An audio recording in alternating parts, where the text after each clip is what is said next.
Hey everyone, it's Kayleigh and Immanuel here. It's great to have you, and we want you to know that you are loved and there's a purpose for your life. Yes, welcome back to our channel. If you're new here, consider subscribing. We're also new, so we'll be here for a bit longer. And if you want to join us on our journey, then we'd love to get to know you. Welcome. And today we want to talk about you might have toxic positivity and don't know about it. So, Kayleigh, Immanuel, what's that all about? And why have we come up with this video today? Yeah, I mean, I don't like talking about it. I don't like it. I feel like crying.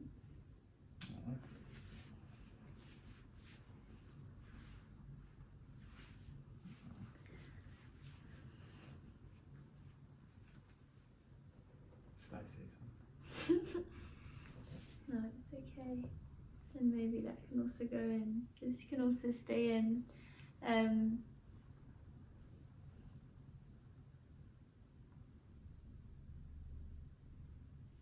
This is not an upbeat, happy topic for me.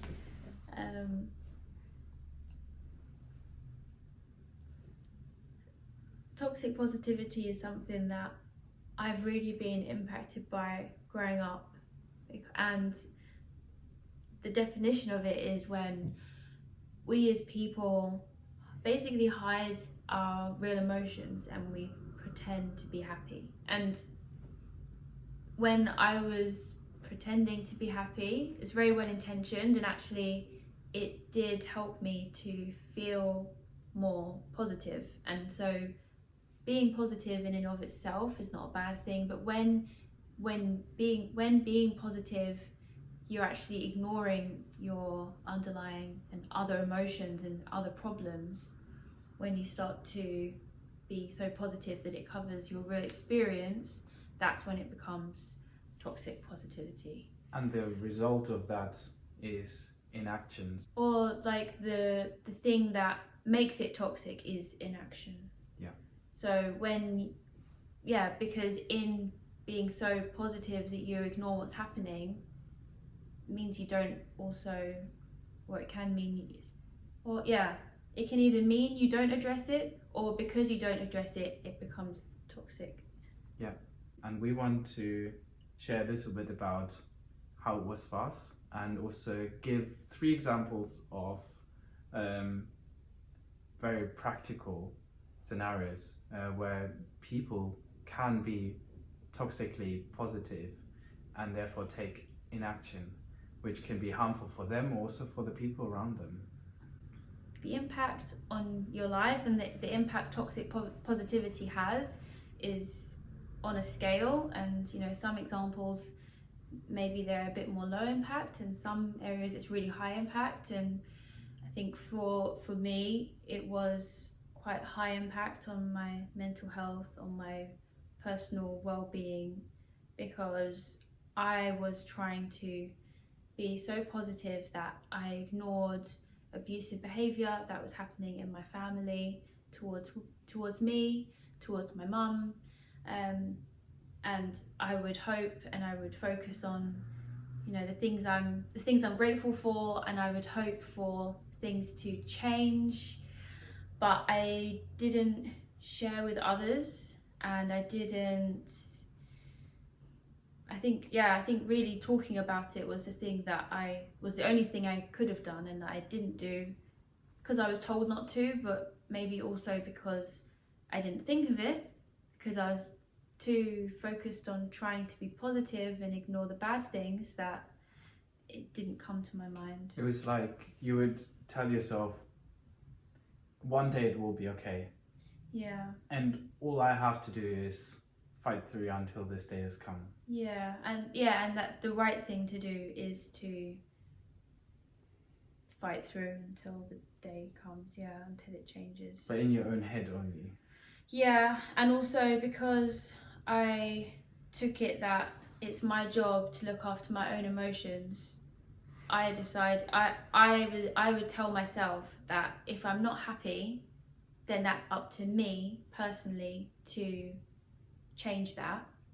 only through being more positive, not through addressing the reasons why I'm not happy as well. Yeah.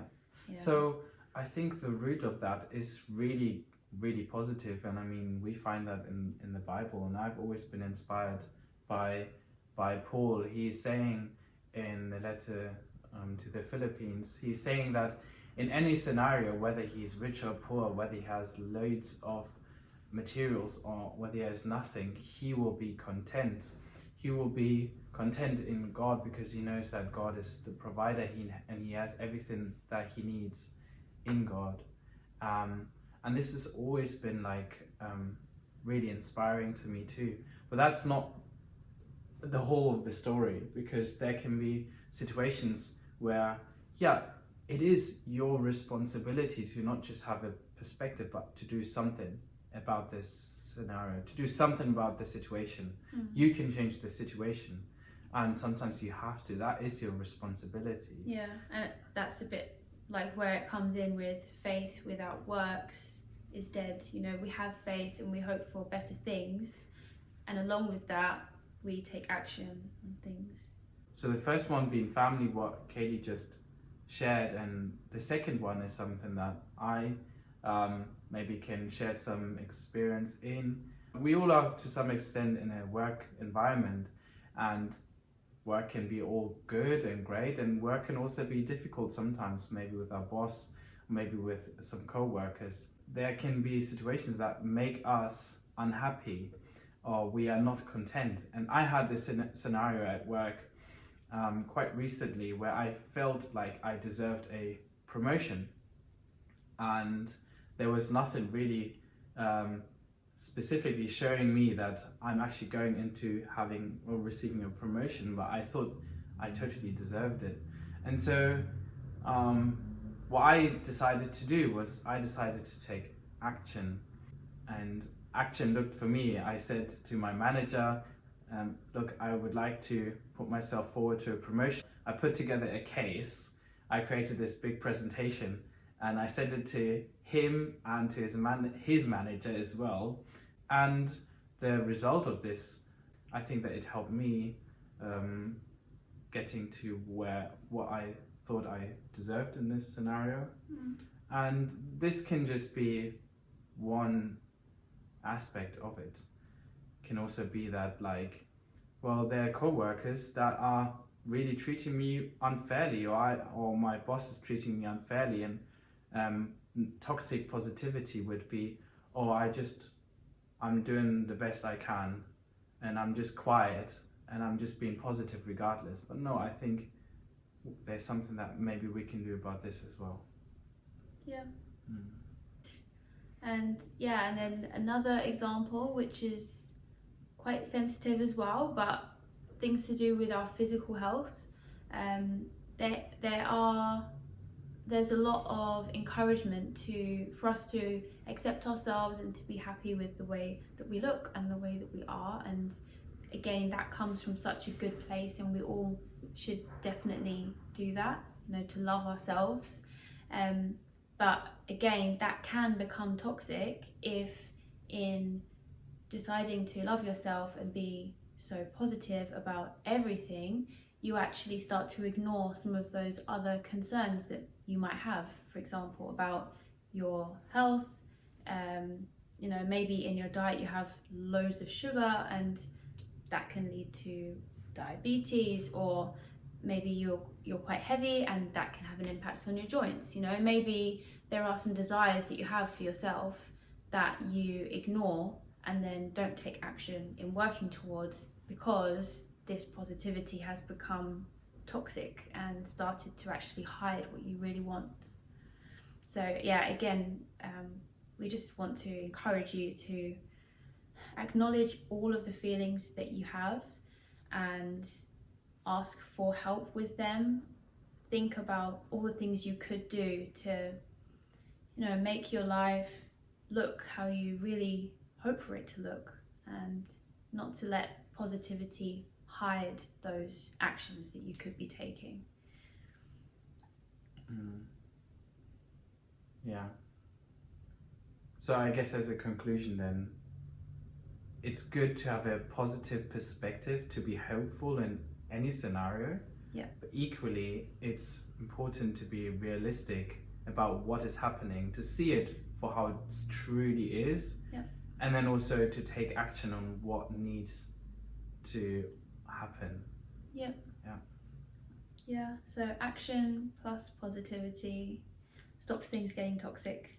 So yeah, that was not so easy for me to make that video, but I'm glad that we have, and we are always keen to hear your opinions and if there are stories or thoughts that you've had from watching our video. So please do share if you have things that we could talk about next time or that you want to share with us.